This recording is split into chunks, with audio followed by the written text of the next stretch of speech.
Hi, and welcome to Stimming in Stilettos with Dr. Tasha. And I am so glad that you are back and that you have decided to listen to me today or to us. And as usual, I have another great guest for you guys to learn from. And I know that she is going to give you lots of nuggets that you can take away. So, our guest today is Esmeralda Luna Ramos. I'm so excited to have this conversation. So, first, I want to say to Esmeralda, thank you so much for just saying yes to the call and for agreeing to be a guest on the show. Thank you for having me and for allowing me to share my story. Yeah, no problem. This is what we do. So, as we say to every guest, or as I say to every guest on every single show, Esmeralda, please tell us your STEM story.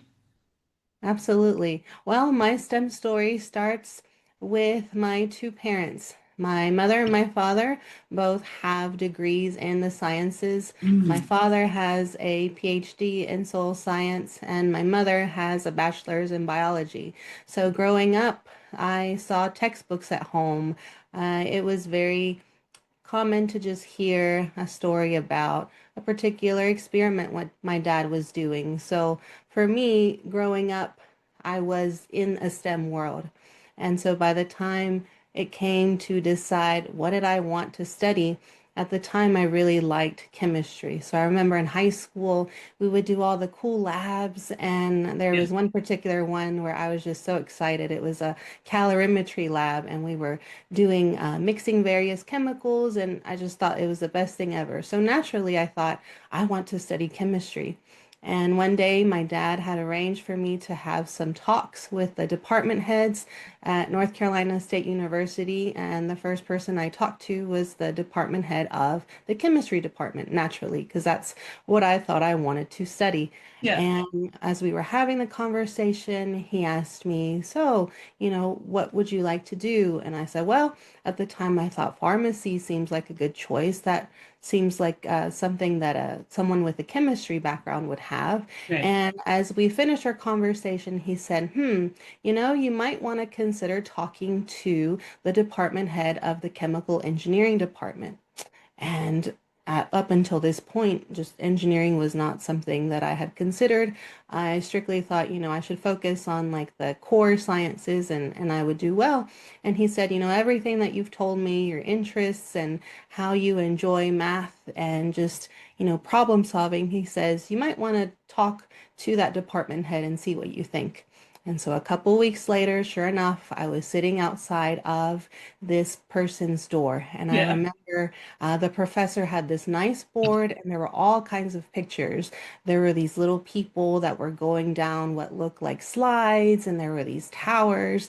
Again, at the time, I had no idea what any of this meant, but I thought, looks like these people here look like they have fun. And when I sat down with her and we started talking about what was chemical engineering, she described it as somebody that learns how to take those concepts of the pure sciences like the chemistry and so forth, but you add the engineering angle. And so she talked about how there was a job she had in industry where they made hairspray. And another thing growing up was I was a very girly girl. So I loved the makeup and all the things. And I thought, maybe one day I could make the next anti-aging cream or something to that regard.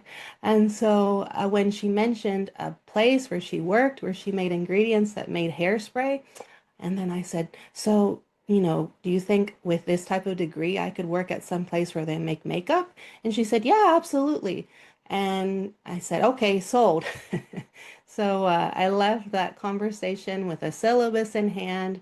It described like the types of courses. And then when I had a chance to look at this, I said, wow, this is all Greek to me.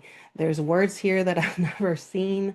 I read class descriptions and I thought, this is way over my head. Like, I don't know if I can do this. But I'm the kind of person where I don't want to have a regret. So I knew that if I didn't give this a go, that later on in life I would regret not having gone down this path of engineering. Yeah. Now, one thing I want to share with the audience is there are no female engineers on either side of my family. So I was stepping into brand new territory. And when I decided to say yes and sign up as a first year student in the College of Engineering, I knew I was stepping in uncharted territory. And although I had parents who were in the sciences, this was something new. Yeah. But I knew that if I didn't give it a go, I would always have that regret of what if. I do. Yeah. So then flash forward 4 years later, I'm graduating at the top of my class. Made some really great friends. I had the opportunity to be in internships while I was in school. I also did some research projects as well, just to get a feel for whether I wanted to go into my master's and PhD or if I was wanting to go straight into the industry once I graduated.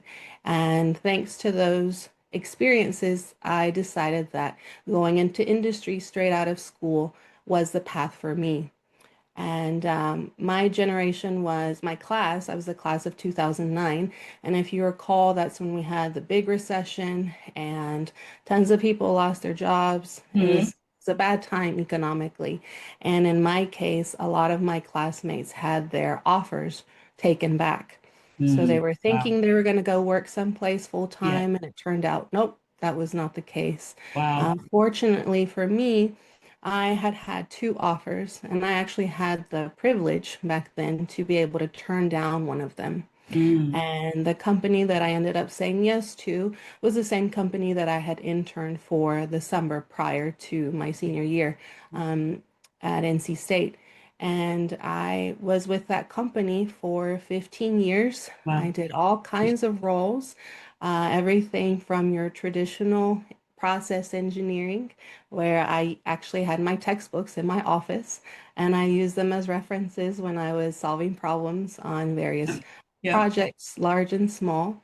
I also did several non-engineering roles. So I was an auditor at one point. I was part of the finance department, and that allowed me to just really learn about a corporation, all the different types of departments that existed. And I got to audit people. I got to figure out what is it that they do and identify whether these folks were mitigating risk and how they were protecting the company in whatever facet or position they had. And the other role that I had that was less engineering focused was in technical service. So I ended up working with the sales organization, Mm. Yep. and we were under the business that sold chemicals that went into tire manufacturing. And so, being with the background of chemical engineering, it was easy to pick up the technical aspects, but it was a brand new world when it came to seeing how the salespeople worked, Hmm. the marketing folks, and understanding the business from a completely different angle. So, Hmm. having all of that international experience as well, I then transitioned back to a traditional engineering role. And at that time is when I started my family. And so that type of work was more suitable for me to be able to work on something that did not require a lot of travel. And I could still use my engineering background. So after being away from the pure traditional engineering work, it was a refresher to look back at what is this PNID, what is this large Hmm. drawing that I have in front of me, and that Hmm. I have to be responsible for making changes and markups. And I worked with an international team as well. And so this whole aspect of coaching and teaching and mentoring and being that lead that was then having my team to support us in these large capital projects. And so that brought me to then my next opportunity, which was to become a licensing manager, which meant that I was in charge of making sure that the technology that was part of a certain chemical process was protected from a legal perspective. So Mm. my team worked with myself as the manager, interfaced a lot with the legal team. And so that was type of work that I didn't even realize it would be an option for me. But thanks to the technical background that I had, I was able to make judgment calls and to consult with the lawyers at the time of things that we should be careful with and how we should structure agreements and so forth.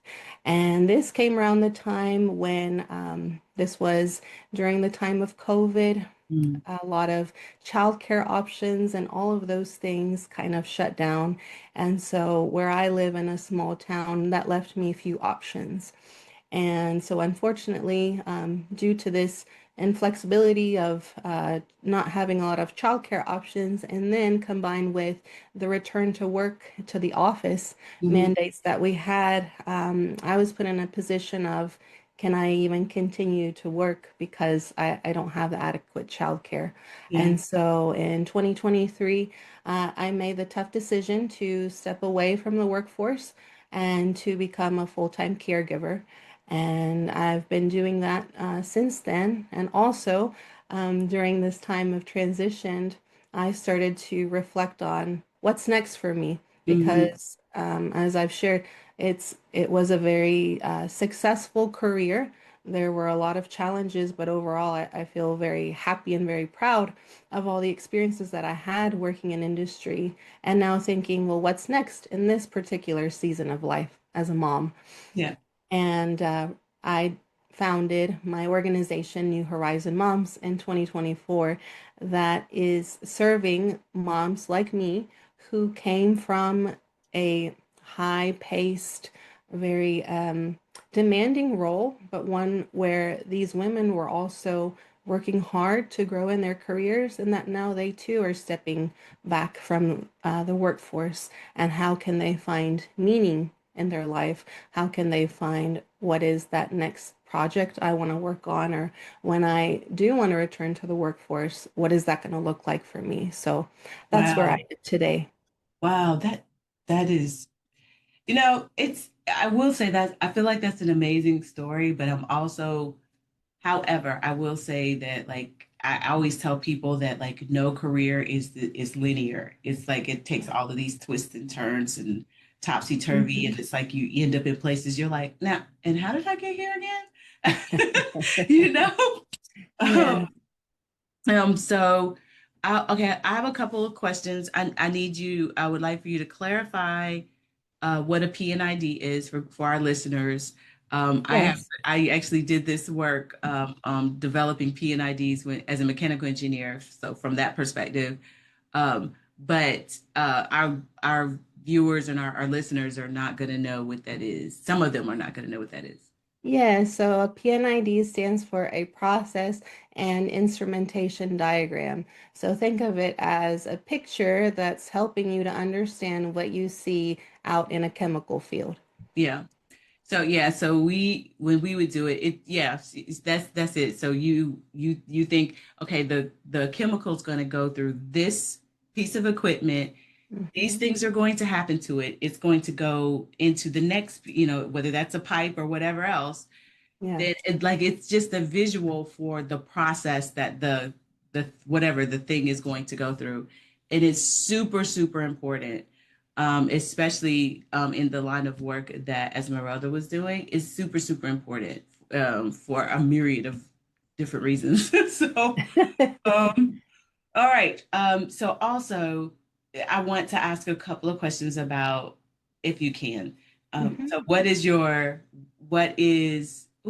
do I want to ask? I want to ask what was your most exciting project? And then I think on the heels of that, or they go together, it's like, what were the big lessons you took away? I'd say my favorite project at the beginning was not my favorite, but in the end, it turned out to be.